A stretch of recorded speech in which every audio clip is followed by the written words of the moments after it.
നമ്മൾ ഇന്ന് സംസാരിക്കാൻ പോകുന്നത് യൂണിലാറ്ററൽ ഇൻകംപ്ലീറ്റ് ക്ലെഫ്റ്റ് ലിപ്പിനെ കുറിച്ചാണ്.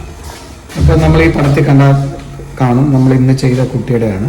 ഇത് കണ്ട വളരെ ചെറിയൊരു ഡിഫക്റ്റ് ആണെന്ന് തോന്നുന്നു. പക്ഷേ ഇത് ഡെഫിനറ്റ്ലി സർജറി ചെയ്യണം. സർജറി ചെയ്യുന്ന രീതി ഇത് സിമ്പിളായിട്ട് ചെയ്ത് കഴിഞ്ഞാൽ ഇത് ഡെഫിനറ്റ്ലി ഇതിനൊരു നോച്ചായിട്ട് വരും.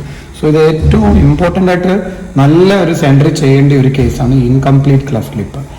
നമ്മൾ ഇതെന്ത് ചെയ്യുന്നു പറഞ്ഞു കഴിഞ്ഞാൽ ഈ ഒരു പോർഷൻ മേലോട്ട് കയറിയിരിക്കുന്നു, ഈ പോർഷൻ ഇങ്ങോട്ട് ഇരിക്കുന്നു, ഇവിടുത്തെ മാംസങ്ങൾ തമ്മിൽ ചേർന്നിട്ടില്ല.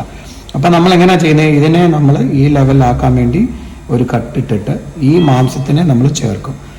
ഇങ്ങനെയുള്ള സർജറി എന്ന് പറയുന്നത് ഏകദേശം ഒരു 30 മിനിറ്റത്തെ സർജറിയാണിത്. 30 മിനിറ്റ് താഴെ വരത്തുള്ളൂ.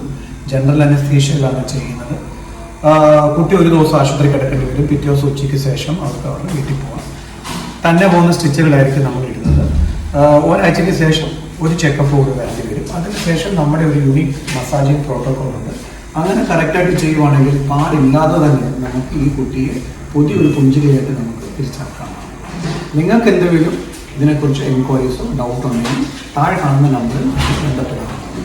മുമ്പ് നമ്മൾ ചെയ്ത കുട്ടിയുടെ പോസ്റ്റ് ഓപ്പ് വീഡിയോ ആണ് നമ്മളിന്ന് കാണിക്കാൻ പോകുന്നത്. ഞാൻ മുമ്പ് പറഞ്ഞ പോലെ തന്നെ ഇതായിരുന്നു ആ കുട്ടിയുടെ. ഇത് വളരെ ചെറിയ ചുണ്ടാന്ന് നമ്മൾ വിചാരിക്കും, പക്ഷേ ഇത് പ്രോപ്പറായിട്ട് ചെയ്തില്ലെങ്കിൽ അത് തിരികെ നോച്ചായിട്ട് വരാം. ഇതാണ് ഉടൻ സർജറിക്ക് ശേഷം. ഇത് കണ്ടു, ഈ ബൾക്ക് നമ്മൾ ക്രിയേറ്റ് ചെയ്തു. ഇത് സ്ട്രെയിറ്റ് ലൈൻ ആണ്, അല്ലാതെ അങ്ങോട്ടും ഇങ്ങോട്ടും ഒന്നും നമ്മൾ കട്ടില്ല. സോ ഇതൊരു പ്രോപ്പർ ഒരു സെൻറ്ററി ചെയ്താലേ നമുക്ക് ഈ ഒരു റിസൾട്ട് കിട്ടത്തുള്ളൂ. ഇതെല്ലാം തന്നെ പോകുന്ന സ്റ്റിച്ചുകളാണ്. സോ